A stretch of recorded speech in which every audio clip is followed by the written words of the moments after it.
ভয়ঙ্কর সব তথ্য বেরিয়ে আসছে রিমান্ডে নেওয়া আসামিদের থেকে। এসব তথ্যে ফেঁসে যেতে পারেন সাবেক সরকারের ঘনিষ্ঠ অনেকে। শেখ হাসিনা সরকারের বেশ কয়েকজন মন্ত্রী এমপি গ্রেফতার হয়ে রিমান্ডে আছে। এই তালিকায় নাম রয়েছে আওয়ামী সরকারের আনুকূল্য পাওয়া কয়েকজন সরকারি কর্মকর্তাও।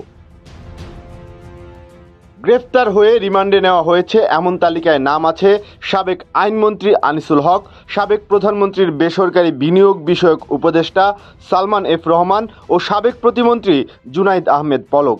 এদের কাছ থেকেই বের হয়ে আসছে চোখ কপালে ওঠার মতো সব তথ্য। দেশের বড় বড় সব দুর্নীতির সাথে সাবেক প্রধানমন্ত্রী শেখ হাসিনার ঘনিষ্ঠজনরা জড়িত ছিলেন এমন তথ্য দিচ্ছেন গ্রেফতার হয়ে রিমান্ডে থাকা আসামিরা। পুলিশের কাছে তারা জানিয়েছেন শেখ হাসিনার আত্মীয় স্বজনের কারণে ব্যস্ত সময় পার করা লাগত বিভিন্ন মন্ত্রণালয়ের শীর্ষ কর্তা ব্যক্তিদের। এমনকি বিভিন্ন প্রকল্পের কমিশনের বড় একটি অংশ নিজেদের পকেটে ঢুকাতেন বলেও জানিয়েছেন তারা। কেউ না বুঝলেও আমরা আপনার প্রয়োজন বুঝি, আর তাই তো অত্যাধুনিক ফিচার সম্বলিত বিভিন্ন সাইজ আর কালারের 250-টিরও বেশি ডিজাইন অপশন নিয়ে ওয়ালটন স্মার্ট ফ্রিজ বোঝে আপনার প্রয়োজন। জানা গেছে দীর্ঘ সময় ক্ষমতা আঁকড়ে থাকা সাবেক প্রধানমন্ত্রী শেখ হাসিনার ঘনিষ্ঠজনদের সাথে সখ্যতার কারণেও অনেক কর্মকর্তা বাগিয়ে নিতেন নানা সুযোগ সুবিধা, নিজেরাই বাগিয়ে নিতেন বড় বড় অনেক প্রকল্প। রিমান্ডে জিজ্ঞাসাবাদে এমন সব চাঞ্চল্যকর তথ্য বেরিয়ে এসেছে গ্রেফতারকৃতদের থেকে।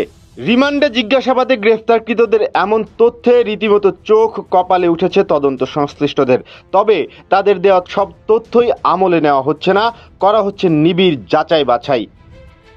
জানা গেছে শেখ হাসিনার সাবেক উপদেষ্টা সালমান এফ রহমান জিজ্ঞাসাবাদে জানিয়েছেন বিভিন্ন সময়ে সামাজিক যোগাযোগ মাধ্যমে ফোনালাপ ফাঁস হওয়ার পেছনে শেখ হাসিনার পুত্র সজীব ওয়াজেদ জয়ের নির্দেশনা ছিল। এছাড়াও গত নির্বাচনে আওয়ামী লীগকে ক্ষমতায় আনার নীল নকশা করেছিলেন সাবেক তথ্য প্রতিমন্ত্রী মোহাম্মদ আলী আরাফাত। এমনকি এই নির্বাচন নিয়ে কয়েক শত কোটি টাকা কামিয়েছেন প্রথমবার এমপি হয়ে মন্ত্রিত্ব পাওয়া আরাফাত। সালমান দাবি করেছেন দেশের জ্বালানি খাতের সবকিছুই নিজেই ডিজাইন করতেন নসরুল হামিদ বিপু। এমনকি বিপু বাপেক্সকে দেশের কল্যাণের বাইরে নিজের কল্যাণে ব্যবহার করতেন বলেও জানিয়েছেন তিনি। অন্যদিকে রিমান্ডে থাকা সাবেক প্রতিমন্ত্রী জুনাইদ আহমেদ পলক জানিয়েছেন সরকারের নির্দেশেই তিনি বিভিন্ন অপরাধে জড়িয়েছেন।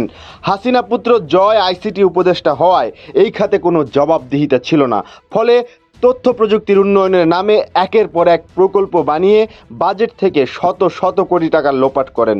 এমনকি পলকের স্ত্রীও বনে যান হাজার কোটি টাকার মালিক। এদিকে বৈষম্য বিরোধী আন্দোলনের সময় নিউ মার্কেট এলাকায় হকার শাহজাহান হত্যা মামলায় এনটিএমসির সাবেক ডিজি বরখাস্তকৃত মেজর জেনারেল জিয়াউল আহসানকেও জিজ্ঞাসাবাদে নিয়েছে গোয়েন্দা দপ্তর। তার বিরুদ্ধে রয়েছে খুন, গুম ও অসংখ্য ব্যক্তির ফোনে আড়ি পাতার মতো স্পর্শকাতর অভিযোগ।